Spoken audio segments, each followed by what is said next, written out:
This scroll rewrote history, but her family stole it first. An archaeologist forced to partner with the man who got her brother killed. Their discovery threatened empires, and someone's willing to kill to bury it.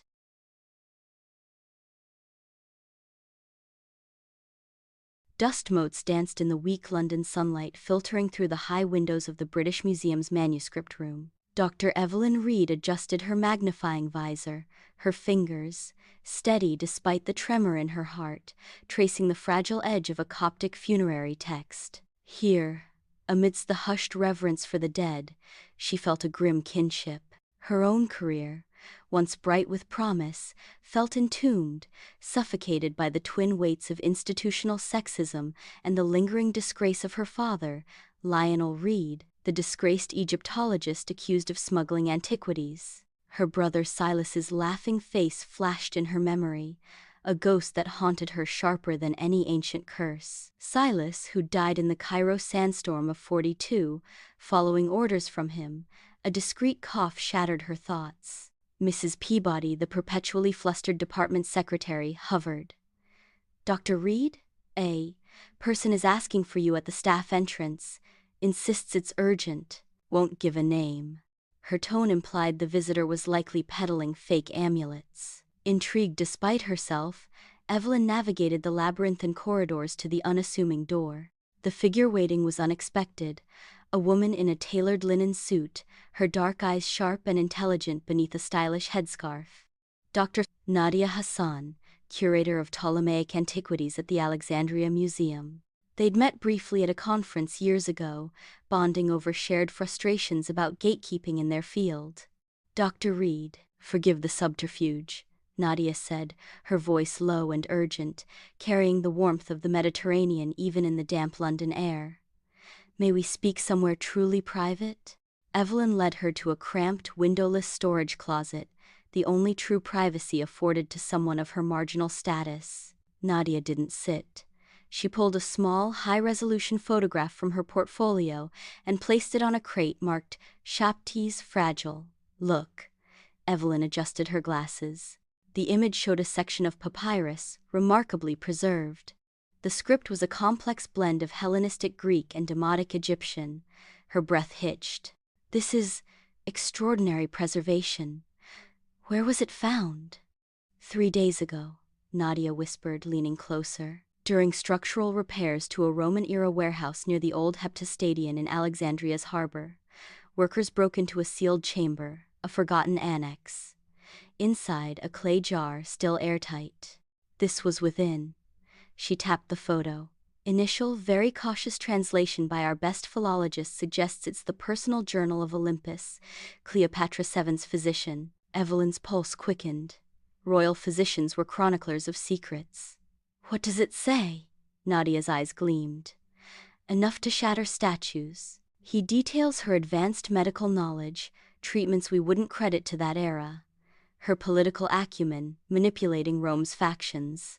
But the core," Nadia's finger traced a line of text in the photo, "is her death. It wasn't despair, it was strategy.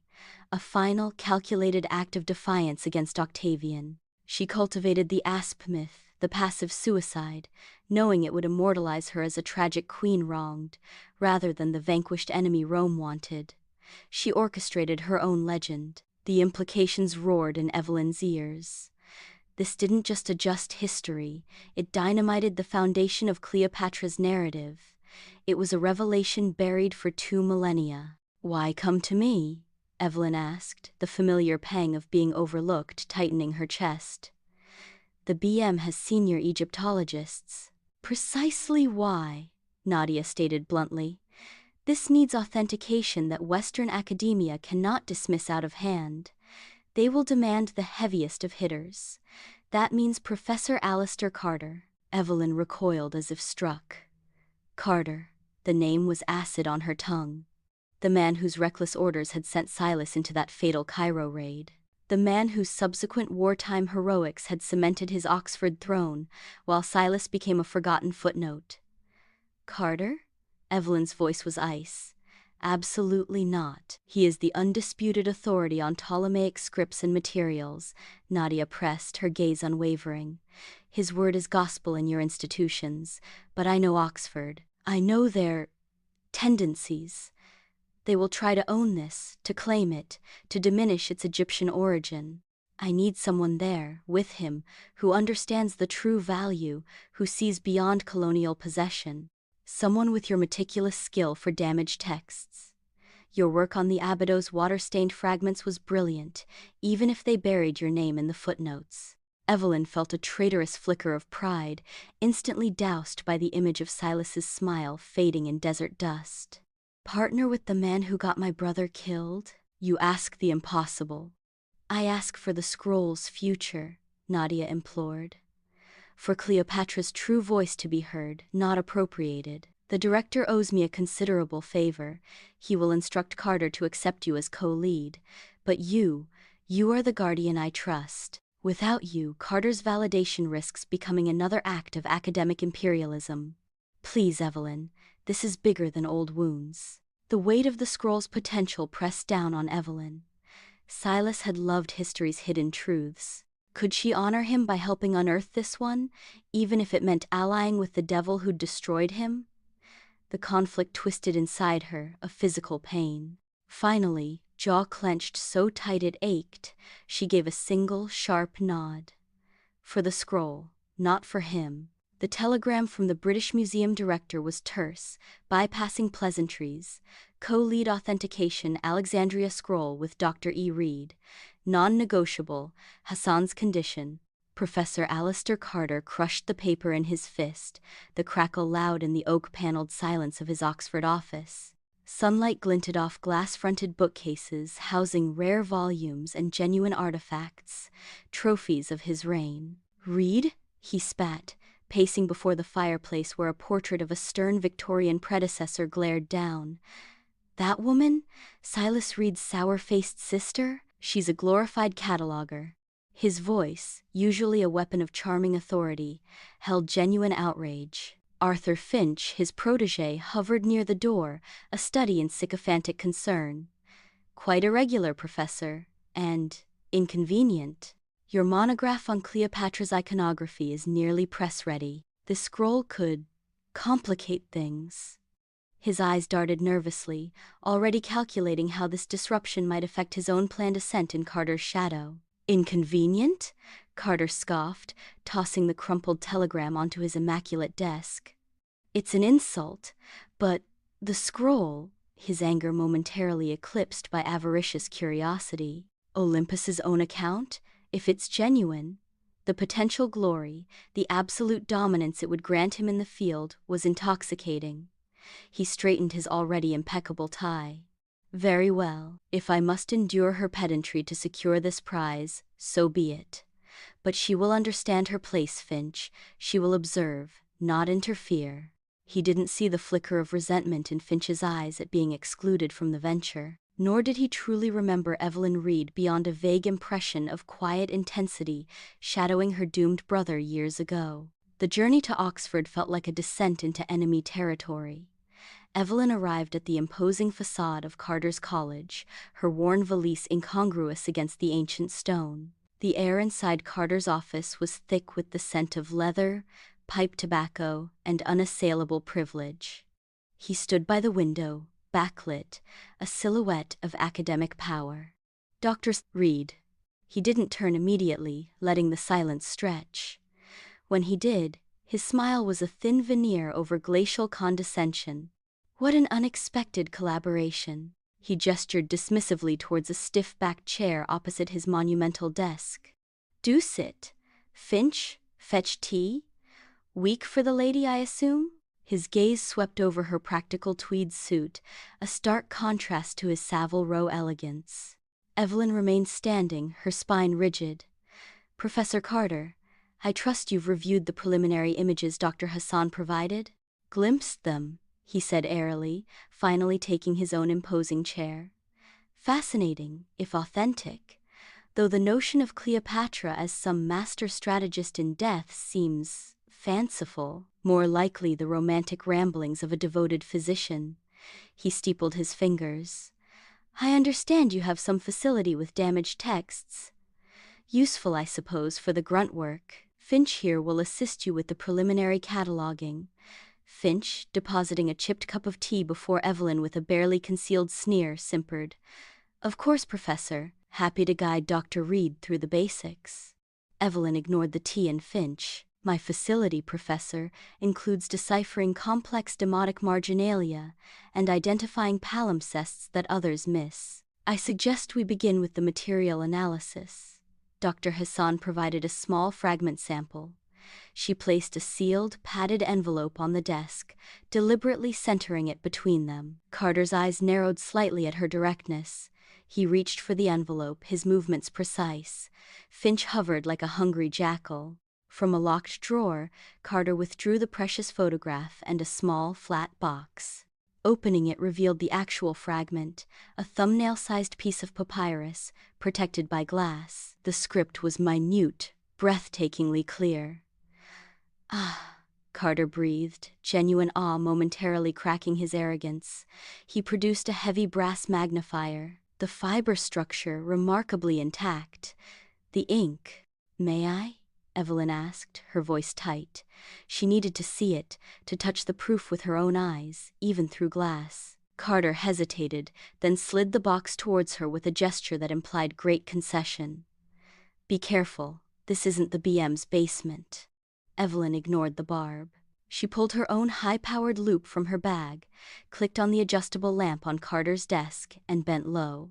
The world narrowed to the ancient fibers, the carbon-black ink, the precise curves of the Greek letters describing a poultice for battlefield wounds. Her mind raced, cross-referencing known Ptolemaic pharmacopoeia. It matched, yet felt newer, more advanced. A thrill, separate from the man beside her, shot through her.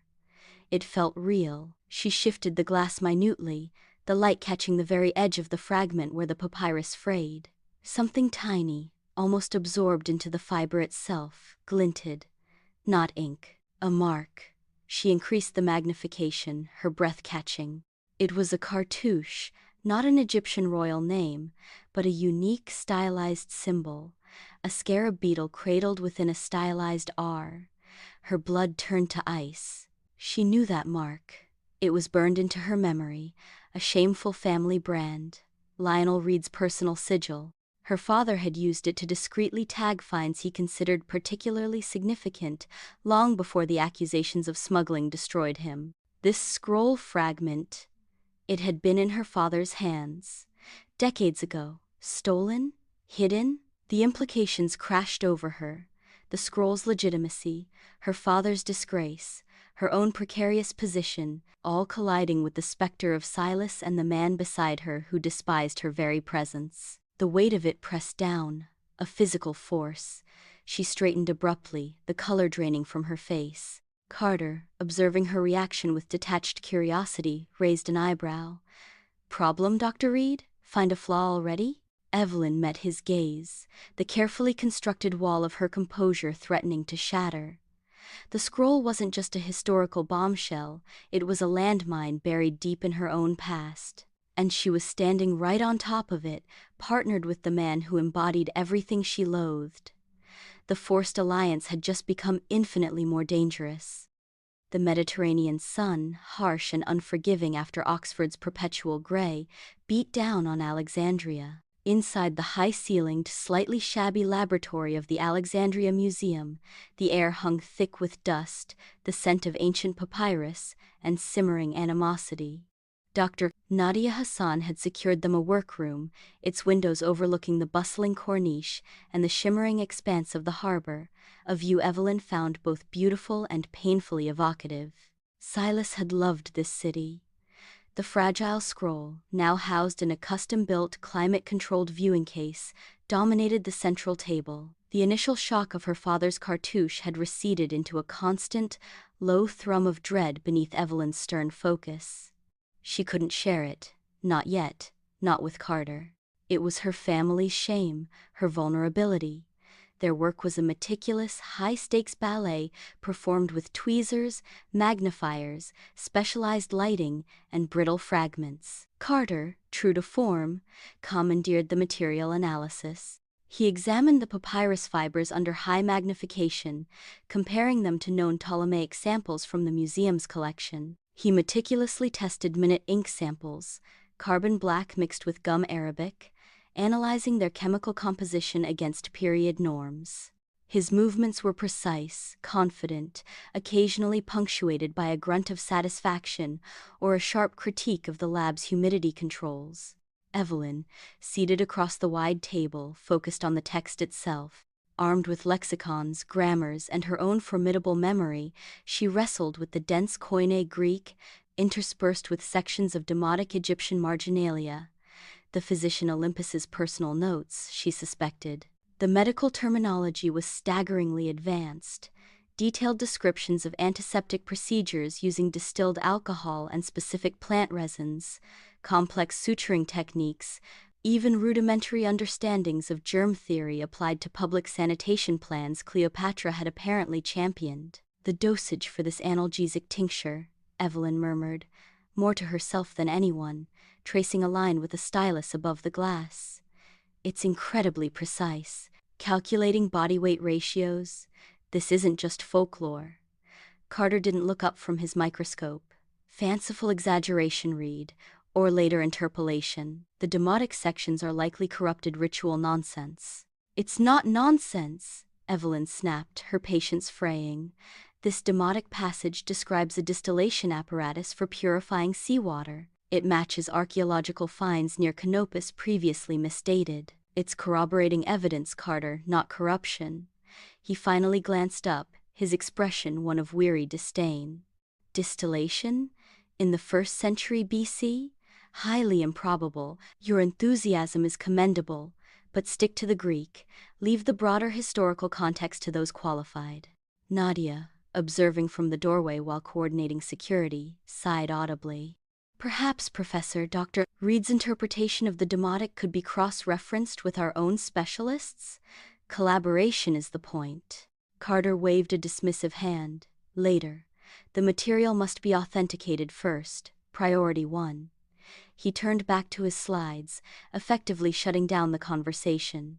Yet, grudging respect flickered in unexpected moments. Evelyn identified a subtle palimpsest, an earlier scraped-off text faintly visible beneath Olympus's writing, hinting at earlier drafts or perhaps source notes. Carter, impressed despite himself, grudgingly acknowledged her find. He, in turn, expertly identified a specific type of reed used in the papyrus that grew only in a delta region consistent with Alexandria in the late Ptolemaic period, strengthening the provenance argument.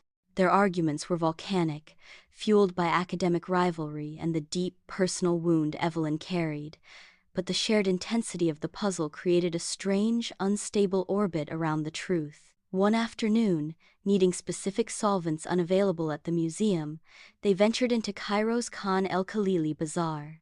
The cacophony, hawkers' cries, the clang of copper, the rich smells of spices and roasting meat was overwhelming. For Evelyn, it was a minefield of memory. Passing a narrow alleyway near the old British barracks, she froze. The image flashed. Silas, laughing, clapping Carter on the shoulder before turning into a similar alley, vanishing into the dust and chaos of wartime Cairo hours before the fatal raid. The air felt thick, suffocating. "You look unwell, Reed," Carter remarked, stopping beside a stall selling brass lanterns. His tone held no real concern, only observation. "The heat doesn't suit you." "It's not the heat," Evelyn managed, forcing her gaze away from the alley, her knuckles white on her bag. "Just ghosts." Carter studied her face for a moment. A flicker of something unreadable, perhaps discomfort, crossing his features before his usual mask of detached superiority slid back into place. "Ghosts are best left buried, Dr. Reed. They impede progress." He turned and bartered brusquely for the solvents, leaving Evelyn trembling amidst the vibrant, indifferent crowd. The uneasy equilibrium shattered a week later. Arthur Finch arrived, unannounced and brimming with false bonhomie. "Professor, Dr. Reed, the director thought you could use an extra pair of hands," he declared, setting down an expensive leather suitcase. "And frankly, Oxford is dull as ditchwater without you, Professor." His smile towards Evelyn didn't reach his eyes. Carter, while clearly not overjoyed, seemed to accept Finch's presence as his due. "Finch can handle the photographic documentation and preliminary cataloging of the jar fragments. Free you up for more critical analysis, Reed." His dismissal was casual. Finch proved insidious. He hovered, offering unwanted opinions on Evelyn's translations. "Are you certain that demotic glyph means distillation? Seems rather advanced," subtly questioning Carter's material findings. "Could that ink composition be replicated later, Professor?" And constantly angling for exclusive details he could potentially spin into his own publications. He watched Evelyn with particular intensity, a predator sensing weakness. Then came the first overt threat. Returning to the lab after a late working dinner with Nadia, they found the door ajar. Inside, chaos reigned. Drawers were pulled out, papers scattered. Crucially, the specialized ultraviolet lamp used to detect organic residues in the ink lay smashed on the floor. The scroll itself, secure in its case, was untouched. "Ya salam!" Nadia gasped, rushing to check the case's seals. "They didn't take anything? Just vandalism?" Carter surveyed the damage, his face grim. "Not vandalism, sabotage. Targeting the equipment essential for our specific analysis. Someone doesn't want this scroll authenticated properly, or they want to delay us until they can acquire it." Finch wrung his hands dramatically. "Good Lord, are we safe? Should we contact the British Embassy? Perhaps move the scroll to a more secure location? Oxford, perhaps?" "No," Evelyn and Nadia said simultaneously. Evelyn met Carter's gaze across the wreckage. The shared peril momentarily eclipsed their animosity. "The scroll stays here," Evelyn stated firmly. "This proves its importance. Moving it risks exactly what the saboteurs want." Carter gave a curt nod of agreement. "Hassan, double the guard. Discreet but effective.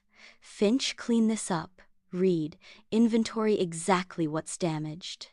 We work tomorrow, regardless." For the first time, his orders felt directed towards a common goal, not just his own agenda. The incident ratcheted up the tension. Work continued at a frenetic pace, driven by a sense of racing against unseen adversaries. 2 days later, disaster nearly struck. They were in the museum's high storage vault, comparing the scroll's papyrus to reference samples stored on a high shelf. Carter was directing a young Egyptian assistant who was carefully retrieving a heavy crate labeled Amphora Fragments Ptolemaic III. As the assistant strained to lift the crate down, a frayed rope on the pulley system snapped with a sickening crack. The crate lurched sideways, plummeting directly towards Evelyn, who was examining samples below. "Reed, look out!" Carter's bellow ripped through the vault.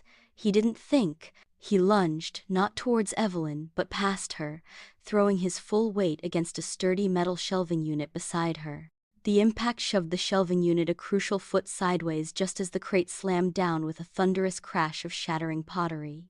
Dust and ceramic shards exploded outwards, missing Evelyn by inches. Carter staggered back, clutching his shoulder where he'd impacted the metal shelving, his face white with pain and shock. Silence descended, broken only by the assistant's terrified apologies and the settling dust. Evelyn stared at the wreckage, then at Carter, who was leaning heavily against the intact shelving, breathing raggedly. He'd acted on pure instinct. To save her? Or just to preserve the scroll's key translator? The distinction felt blurry, charged. Nadia rushed in, assessing the scene with swift efficiency, calming the assistant. Finch appeared moments later, wide-eyed, murmuring about safety violations. Later, in the relative quiet of the lab, Carter sat stiffly, a makeshift ice pack held to his bruised shoulder. The adrenaline had faded, leaving a raw vulnerability Evelyn had never seen. Finch had been dismissed on some errand. Nadia was dealing with the vault incident. They were alone. Evelyn poured 2 glasses of water, her hands trembling slightly. She placed one before him. "You moved that shelf." Carter didn't look at her. He stared at the scroll in its case, the ancient writing seeming to pulse in the low light. "Instinct," he muttered. "Couldn't have you crushed." The work. His voice trailed off, then hardened, laced with something darker. Besides, Cairo. Evelyn froze. Cairo. He finally met her eyes, his usual arrogance replaced by a haunted exhaustion. The raid, the one where your brother. He swallowed, looking away again. It wasn't just signals intelligence, Reed. We were ordered to retrieve something specific, an artifact, rumored to be in Silas's possession. The air left Evelyn's lungs. The vault seemed to tilt. An artifact? A document, Carter continued, his voice low and strained. Something Ptolemaic, supposedly explosive. High Command was obsessed. I pushed for the raid, saw it as my ticket, ignored doubts about the source. He ran a hand over his face. I never knew Silas had it, never saw it. The intel was bad, the ambush waiting, chaos. Afterwards, I assumed the document was lost, destroyed, or never existed, just another wartime phantom. He looked directly at her, a flicker of genuine anguish in his eyes. But this scroll, its content, its potential origin. Now I wonder, was this what Silas died for? Did your brother die because he had this? Evelyn felt the world fracture, her father's cartouche, Carter's confession, Silas caught in the middle. The scroll wasn't just history, it was a blood-stained legacy. Her voice was a whisper. My father, Lionel Reed, his mark is on this scroll. Carter's head snapped up, shock etching his features. Your father, the smuggler? The old accusation ignited her fury. He was framed, the words burst out, raw and defensive. And Silas knew it. He must have gone to Cairo looking for proof, looking for this. The pieces were falling into place with devastating clarity. She needed answers only one person could give. I have to go back to England.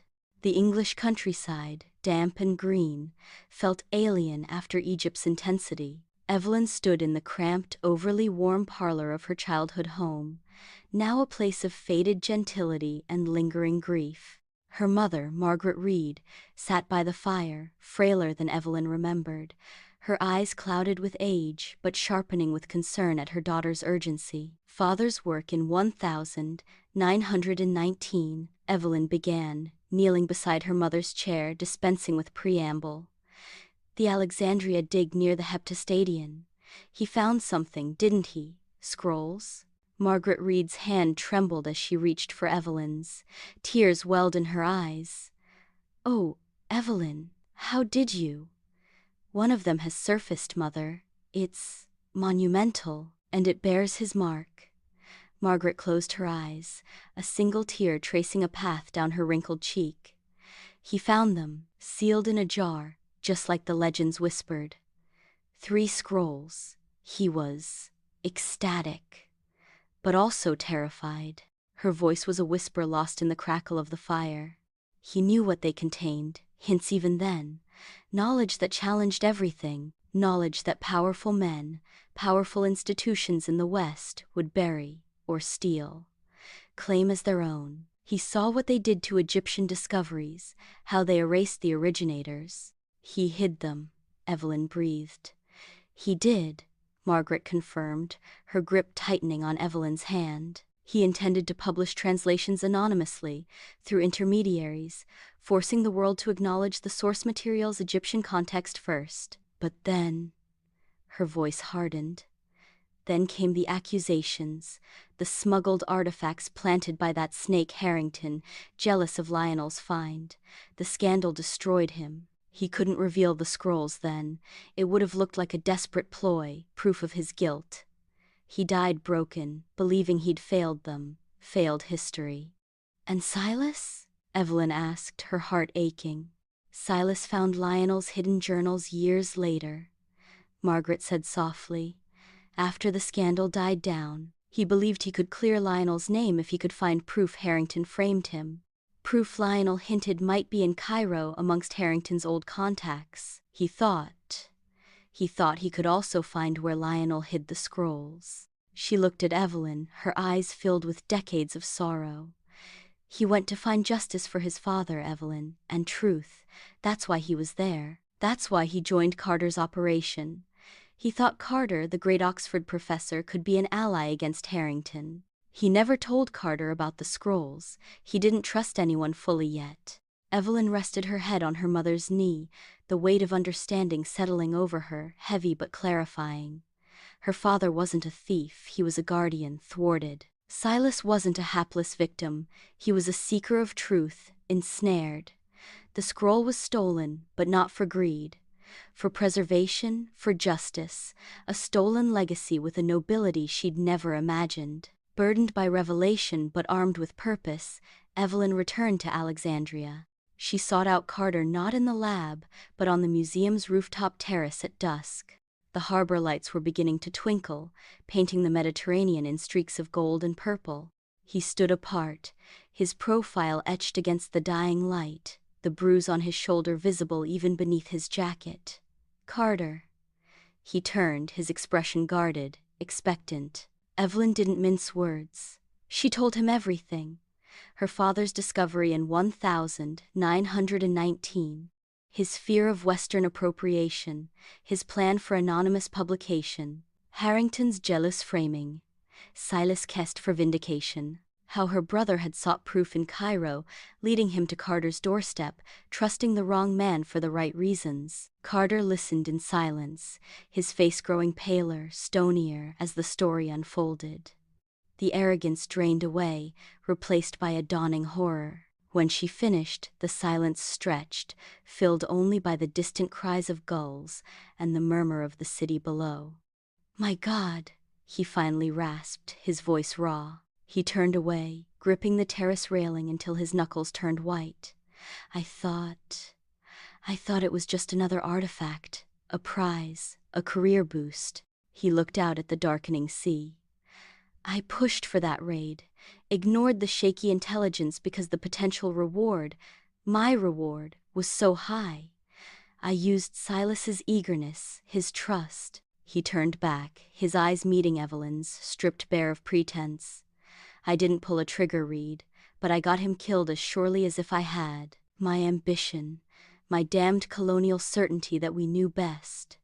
He trailed off, the admission hanging heavy in the air. The hatred Evelyn had nurtured for years didn't vanish, but it shifted, complicated by the shared weight of grief and guilt. His for his actions, hers for misjudging her family's history. The scroll, resting in the lab below, bound them in its tangled, tragic legacy. "We finished this," Evelyn said, her voice firm. "For Cleopatra, for Alexandria, for my father, for Silas. It stays here." Carter nodded slowly, a profound weariness in the gesture. "It stays, and we authenticate it, together, properly." A fragile truce, forged in remorse and the overwhelming importance of the truth, settled between them. They worked the next 3 days with a new, grim determination. Arguments still flared, but they were about methodology, not malice. Respect, hard-earned and grudging, underpinned their collaboration. Finch watched this shift with narrowed eyes, his smarmy helpfulness becoming strained. Finally, late one night, the last piece fell into place. Carter confirmed the papyrus batch matched a known shipment dated to Cleopatra's reign. Evelyn deciphered a crucial demotic note referencing a specific lunar eclipse documented in 34 BC, aligning perfectly with the timeline. The material, the text, the historical context, it all converged. "It's genuine," Carter stated, the words carrying immense weight. He looked at Evelyn across the table, littered with notes and magnifiers. "Beyond any reasonable doubt," Cleopatra's voice. Her strategy, her brilliance. Relief, profound and exhausting, washed over Evelyn. They began compiling their final authentication report, a meticulous document crediting the Alexandria Museum's discovery and their joint analysis. Nadia watched over them, a silent sentinel of hope. They drafted a preliminary summary, including the key findings about Cleopatra's medical knowledge and the political context of her death, ready for formal submission to the museum board and select academic journals. Exhausted but elated, They left the lab, securing the report draft and the critical high-resolution photographs in Carter's temporary safe. They agreed to present the findings formally to Nadia the next morning. Arthur Finch lingered after they left, claiming he needed to finish cataloging some jar fragments. Once alone, his careful mask dropped. He moved swiftly to Carter's safe. Finch had observed the combination weeks ago, waiting for his moment. His hands trembled slightly, not with fear, but with avarice. He retrieved the thick report draft and the precious envelope of photographs. He hesitated only a second before pulling out his wallet, extracting a discreet, unmarked card with a telephone number. He dialed the museum's external line from Carter's desk phone. "It's Finch," he whispered, his eyes darting towards the door. "I have it, the full authentication report, and the definitive photographs. The scroll is genuine and explosive. Yes, the Cleopatra revelation is confirmed. The scroll is vulnerable here in Alexandria." He listened, a cruel smile touching his lips. "Understood. I'll ensure access tonight. Make it look like a local break-in. Chaos." "Yes, the usual fee, plus the exclusive publishing rights for the initial leak, as agreed." He hung up, pocketed the card, and slipped out into the Alexandria night, the stolen legacy clutched under his arm, his path set towards betrayal. Dawn in Alexandria arrived with a deceptive calm, painting the harbor in soft pinks and golds. Inside the museum lab, the tranquility shattered. Carter stood frozen before his open safe, its empty interior a gaping maw. The meticulously compiled draft report and the critical envelope containing the high-resolution photographs were gone. "Finch," Evelyn breathed, the name a curse. The betrayal was a physical blow, momentarily stealing her breath. The fragile truce, the hard-won proof, all snatched away. Carter slammed the safe door shut, the metal clang echoing in the silent room. His face was granite, etched with fury and a chilling realization. He wouldn't act alone. He's a weasel, not a mastermind. Someone else wants this buried, or wants the glory, or the artifact itself. Nadia burst in, her face ashen, clutching a telex. "It's started! Finch! He's released a statement to the Times, Le Monde, claiming sole credit for authenticating a revolutionary Cleopatra document found in private holdings. He calls it the Finch fragment, dismisses the Alexandria discovery as a probable modern forgery, and implies he alone prevented a historical hoax. He's scheduled a press conference at the Cecil Hotel for noon." The audacity was breathtaking. Finch wasn't just stealing credit, he was erasing the scroll's origin, discrediting the Alexandria find, and positioning himself as the savior of academic integrity. Worse, the mention of private holdings screamed collusion with the collector Carter had suspected. "They'll come for the scroll now," Evelyn said, her voice low and urgent. "Finch has given them the perfect cover. Discredit the original, seize the forgery for safekeeping or destruction. They'll make their move today, during the chaos of Finch's lies." Carter paced, a caged predator. "We have the final report, but without those photos, without the immediate platform Finch has seized. Releasing it now looks reactive, defensive. He's poisoned the well." Nadia sank into a chair, despair clouding her eyes. "He's turning the world against us before we can speak. How do we fight back?" Evelyn stared at the scroll in its protective case. Cleopatra's defiant strategy, her physician's meticulous words, silenced again, stolen again. Her father's sacrifice, Silas's quest, rendered meaningless by Finch's greed. The weight of generations pressed down, but instead of crushing her, it ignited a fierce, cold fire. She remembered Cleopatra's gambit, controlling the narrative even in death. "We don't play his game," Evelyn stated, her voice gaining strength. "We change the board, we use her strategy." She pointed at the scroll. "Finch leaked his narrative, we leak ours. Not the whole story, not yet.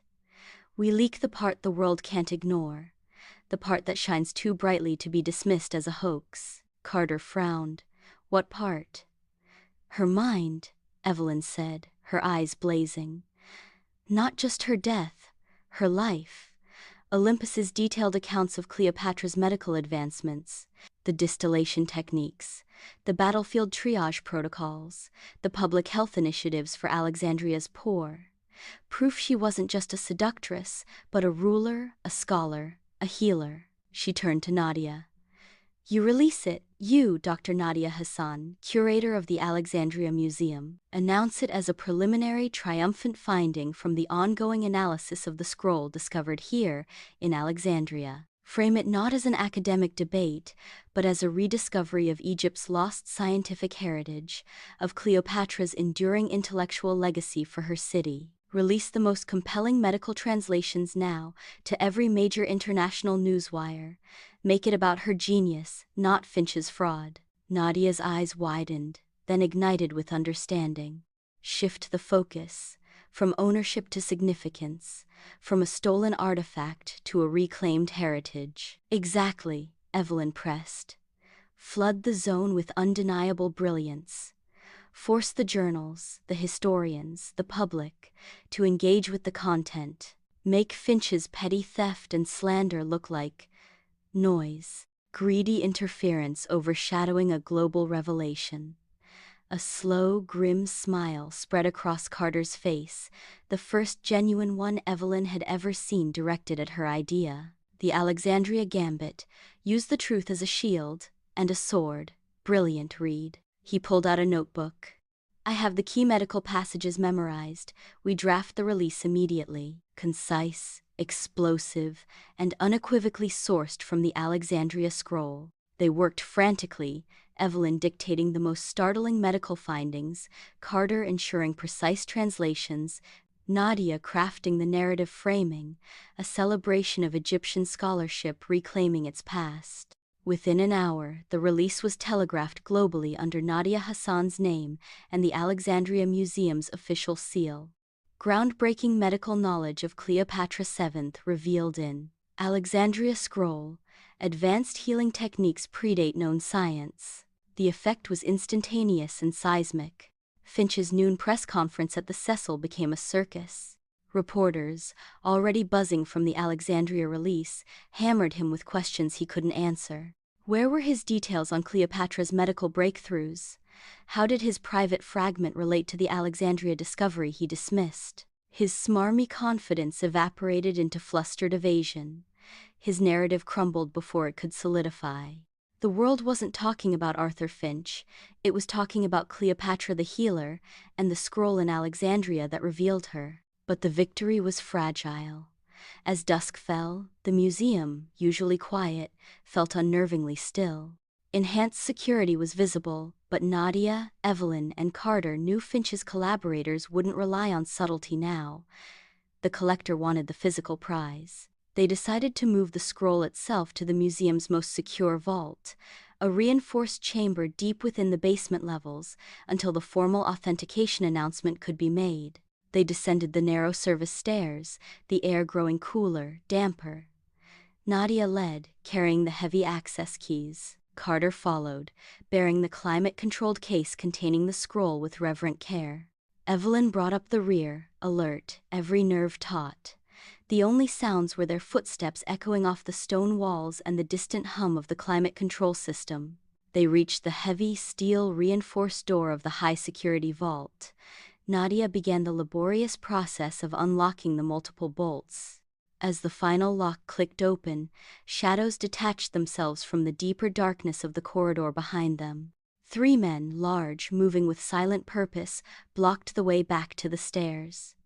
A 4th stepped out from an alcove beside the vault door, a pistol glinting dully in the emergency lighting. He wore an expensive suit beneath a dust coat, his face coldly professional. The case, he stated, his voice devoid of inflection, his Arabic accent clipped. Place it on the floor and step back. No one needs to be hurt. His eyes flickered towards the scroll case in Carter's hands. Nadia froze, her hand still on the vault door handle. Carter instinctively tightened his grip on the case, shifting his body slightly in front of Evelyn. Evelyn's mind raced. Fighting was suicide. Surrender meant losing everything they'd fought for. Cleopatra's truth, her father's redemption, Silas's sacrifice. Before she could formulate a desperate plea or distraction, a figure stumbled down the stairs behind the thugs, panting. Arthur Finch. His face was flushed with panic and greed. "Idiots, just take it. That's the scroll. It's worth millions. Don't listen to them." He pointed a shaking finger at Carter and Evelyn. "He's lying. She's a fraud. Just grab it." The lead collector's man ignored Finch's hysteria, his gaze fixed on Carter. "The case, now." Carter set the case down slowly, deliberately, in front of the open vault door. "Take it," he said, his voice surprisingly calm. "But you'll never prove its authenticity without us. Finch has discredited himself. The world knows it belongs here." Finch pushed past the thug, his eyes wild. "I don't need you. I have the photos. I have the report. I'll be the one who—" His gaze fell on the scroll case. In his avarice and panic, he lunged, not for the case, but past it, towards the open vault itself, perhaps thinking there were more treasures inside, or simply driven by frantic, stupid greed. "Finch, no!" Carter roared, seeing the man stumble towards the vulnerable scroll case. In that split second of chaos, as Finch lunged and the lead thug momentarily shifted his attention, Evelyn saw her chance. She shoved Nadia hard towards the relative safety of the open vault doorway and threw herself sideways towards an emergency alarm panel on the wall. A gunshot exploded, deafening in the confined space. Stone chips flew near Evelyn's head as she slammed her hand onto the large red alarm button. Klaxons immediately began a deafening, pulsating wail, flooding the corridor with strobing red light. Chaos erupted.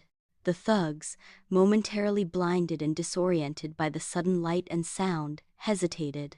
Finch, screaming, tripped over his own feet and sprawled headlong towards the scroll case. "Evelyn!" Carter's shout cut through the din. He wasn't looking at the thugs or Finch. He was looking past her. The lead collector's man, recovering faster, had leveled his pistol not at Carter, but directly at Evelyn's back as she scrambled away from the alarm panel. Time seemed to slow. Carter didn't hesitate. He launched himself across the space between them, a desperate, ungainly tackle aimed not at the gunman but at Evelyn. He crashed into her just as the gun roared again. Evelyn felt the impact, Carter's body slamming into hers, driving the breath from her lungs as they tumbled to the hard stone floor. She heard a grunt of pain, sharp and close, above the wailing klaxon. Carter's weight pinned her for a terrifying second. Above them, Nadia, safely inside the vault doorway, screamed, "Security! Here! Now!" Boots pounded on the stairs. Shouts echoed. The collector's men, faced with overwhelming response and the blaring alarm, exchanged a single glance. Abandoning Finch, who was still wailing on the floor near the scroll case, they melted back into the shadows of the corridor, vanishing as swiftly as they'd appeared. Museum security guards flooded the basement corridor, weapons drawn. They quickly apprehended the sobbing, babbling Finch, who offered no resistance, his dreams of glory shattered. Nadia rushed to Evelyn and Carter. Evelyn scrambled out from under Carter. He lay on his side, clutching his upper arm, blood welling darkly between his fingers, staining his jacket. His face was pale, etched with pain, but his eyes were open, fixed on her. "You're hit?"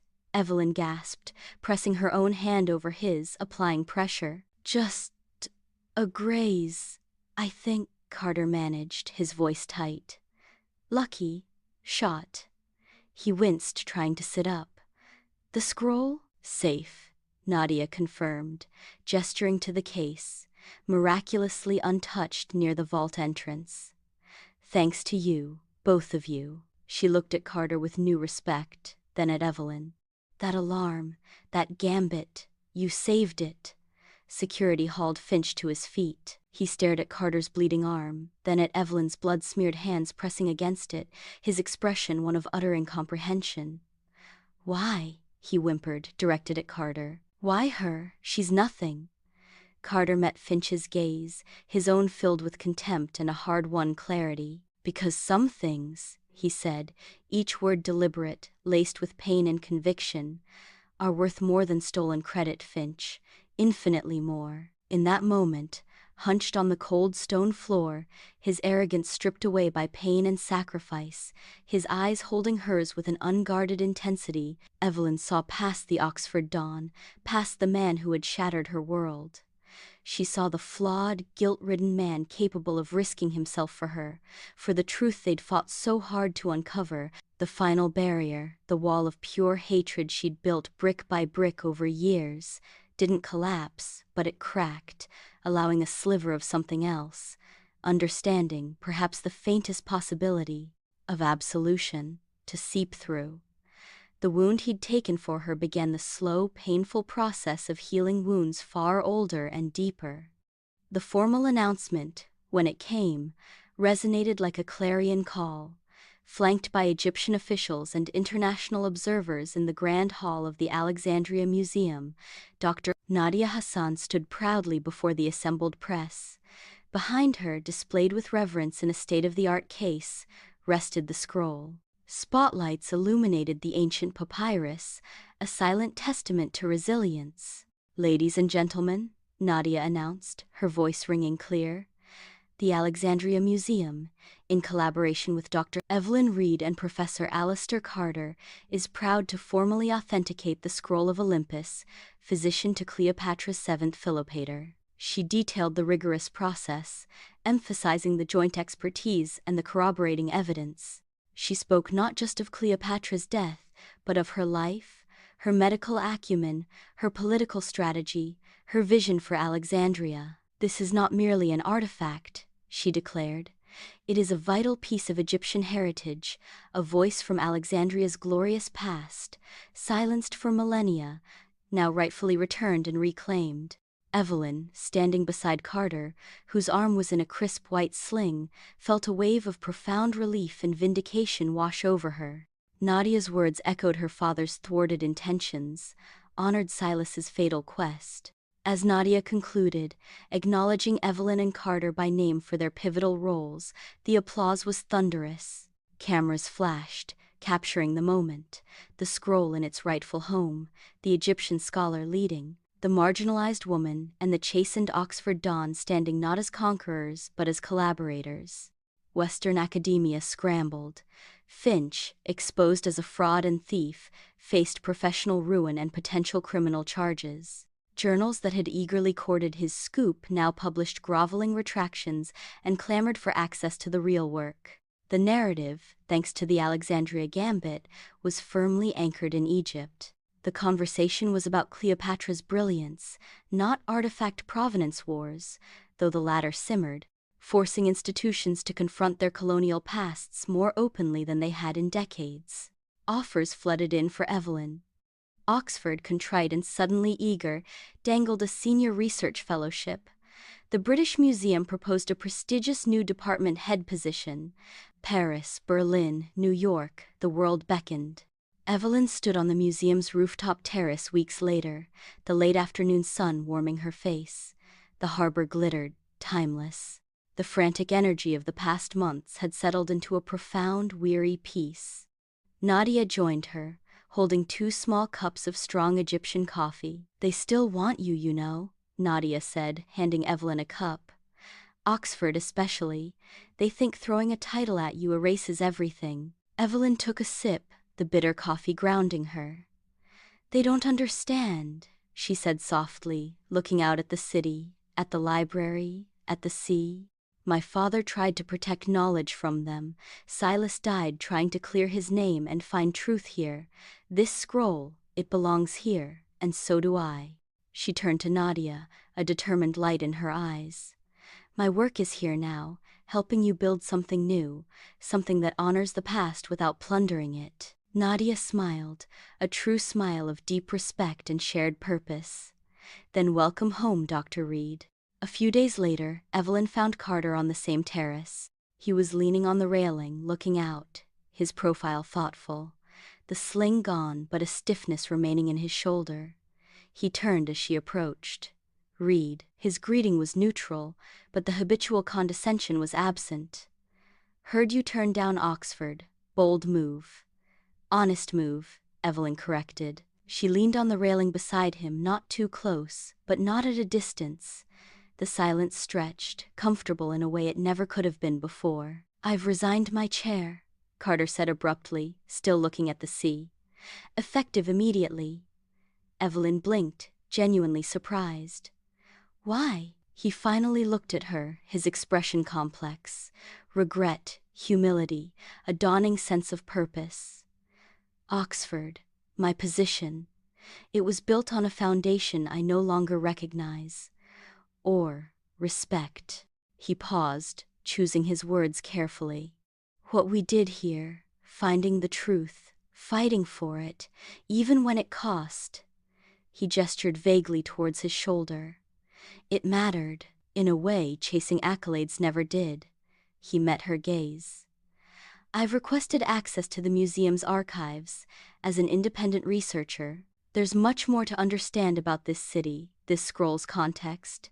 If you wouldn't object to an occasional consultation, your insights on the demotic marginalia are unparalleled." Evelyn studied him. The arrogance was tempered.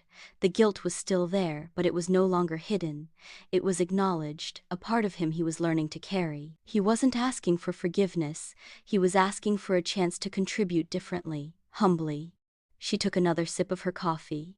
"The archives are extensive, Professor Carter, and Nadia expects rigorous work." A faint, almost imperceptible smile touched her lips. "I suppose an extra set of experienced eyes, properly focused, could be occasionally useful." He nodded, a flicker of relief and something akin to gratitude in his eyes. "Thank you, Dr. Reed." They stood in silence then, side by side, overlooking the ancient harbor where empires had risen and fallen. The ghosts of Silas and Lionel Reed felt present, but quieter now, their stories finally laid bare and understood. The cutthroat world of academia still existed, but here, in the warm Alexandria sun, a stolen legacy had been reclaimed. Cleopatra's, Alexandria's, and their own. The wounds of the past were still tender, scars forming over deep hurts, but they were no longer bleeding. They were learning to carry them, forging a fragile, unexpected partnership from the ashes of rivalry and regret. The vast Mediterranean stretched before them, not as a barrier, but as a promise of depths yet to be explored, together. Enjoyed the story?